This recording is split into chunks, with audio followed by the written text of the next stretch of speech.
la historia nos ha enseñado que desde el triunfo de la Revolución Cubana, el 1 de enero de 1959,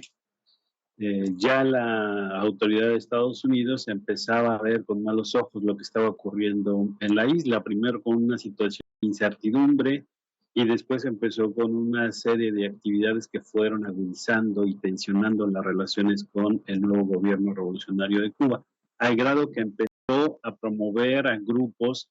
y a financiarlos, primero para detonar internamente el proceso revolucionario y luego una vez que Cuba tomó acciones en contra de estos grupos y empezaron a salir de la isla, tanto por las presiones políticas de Cuba como porque mucha gente ya no estaba a gusto con el nuevo régimen, pues se fueron a refugiar a varios países, entre ellos Estados Unidos, y desde el territorio de Estados Unidos se empezó esta campaña muy fuerte en contra de la revolución cubana, incluso no solamente financiados, sino preparados militarmente algunos cubanos para ir a atacar al gobierno de Cuba. No hay que olvidar, por ejemplo, eh, los vuelos donde resultaron muertos muchas personas en La Habana y en otros puertos de Cuba, ¿no?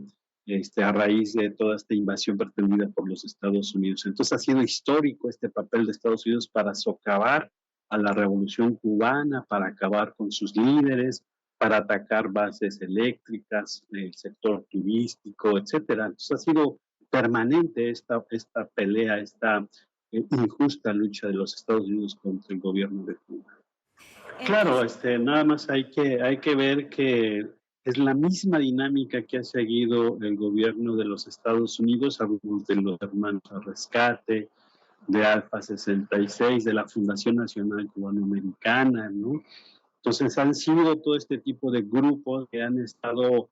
buscando gente internamente en Cuba que les ayude a colocar bombas y actualmente que les ayude a difamar lo que está pasando en Cuba, lo mucho más grande de lo que puede estar sucediendo en la isla y asusando a la gente para que se oponga al gobierno cubano, para que se manifieste y para que dé una imagen de que la gente no está contenta con el régimen. Si bien es cierto que hay algunas cosas que se están ahora mismo retomando, se están estudiando, bueno, pues estos grupos aprovechan estas coyunturas pagados por Estados Unidos para hacerlas mucho más amplias y para generar, me parece a mí, una especie de desinformación tanto interna y principalmente externa hoy.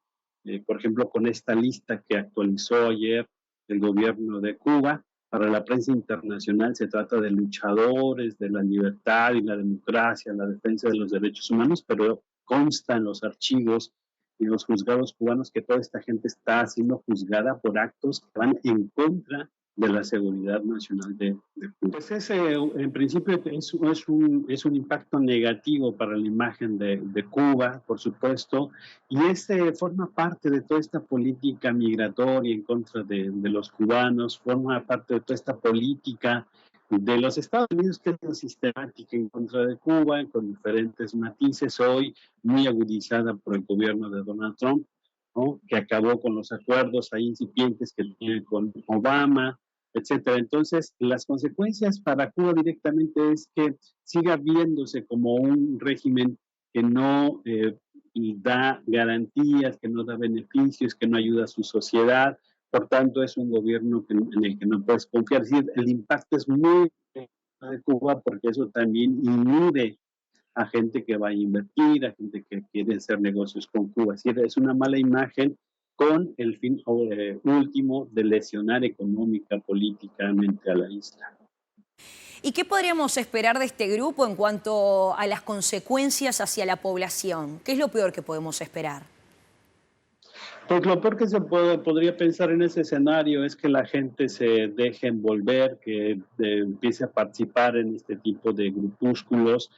Mira, y esto ha sido una lucha también permanente por parte del gobierno de Cuba. El gobierno de Cuba ha sido muy cuidadoso también en estar educando a la gente, tiene una participación política muy importante en la población cubana y me parece a mí que es una población madura que se da cuenta dónde están las malas intenciones y dónde posiblemente están reclamos necesarios en la isla, ¿no? Pero por otro lado, son reclamos que está atendiendo el gobierno, que están platicando, que están analizando y que se está avanzando. Pero estos grupos tienen una cerrazón ahí profunda y lo que puede generar con lo que pretenden pues es este divisionismo interno que tampoco es nuevo. Esto responde al carril 2 de la ley Torricelli, después refrendada en la ley Helms-Burger.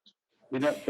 juega un papel importante y también integral en todo lo que está pasando hoy a nivel internacional. Estamos en una crisis de la información. Hoy estamos viviendo una andanada de noticias falsas y hay que luchar doblemente para descubrir dónde está el verdadero motivo de este tipo de comunicaciones. En el caso de Cuba, pues el impacto me parece a mí que es mucho más amplio a nivel internacional por el rejuego que le hacen muchas empresas de comunicaciones a nivel internacional a este tipo de críticas de grupos que promueve Estados Unidos, entre otros gobiernos también. Entonces, en la medida que estos grupos hacen algún tipo de reclamo, más allá de que sea cierto o no, pues las empresas multinacionales, comandadas por Estados Unidos y otros grupos, pues maximizan ese tipo de información, inundan la prensa internacional, haciéndonos creer que el gobierno de Cuba pues está atentando contra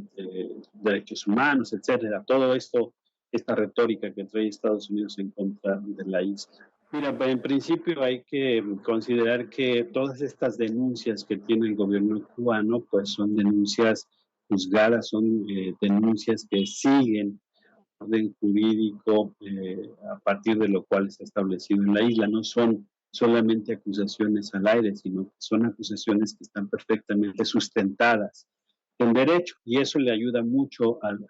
gobierno de la isla. Por el otro lado, también el gobierno de Cuba pues está inmiscuyendo cada vez más a la población, como siempre, le están analizando los temas que está pasando en la isla, lo están discutiendo, y eso también ayuda mucho a que la gente esté consciente, plenamente consciente de lo que está viviendo la isla y por qué lo está viviendo. Y yo creo que un tercer nivel tiene que ver con la comunicación que Cuba mantiene con el escenario internacional. Estas denuncias que Cuba hace sobre estos efectos de estos grupos que los conoce la Organización de las Naciones Unidas, la Asamblea General de las Naciones Unidas. Pues este es un informe que también ha sido hecho del conocimiento de la ONU y entonces es una buena estrategia del gobierno de Cuba para dar a conocer a nivel internacional y a todos los países está realmente sucediendo en la isla. Entonces me parece que son tres mecanismos que por lo menos estos tres han estado utilizando y ha estado utilizando el gobierno de Cuba para defenderse y para, digamos, un poco blindar lo que pudiera estar afectando a estos grupos allí.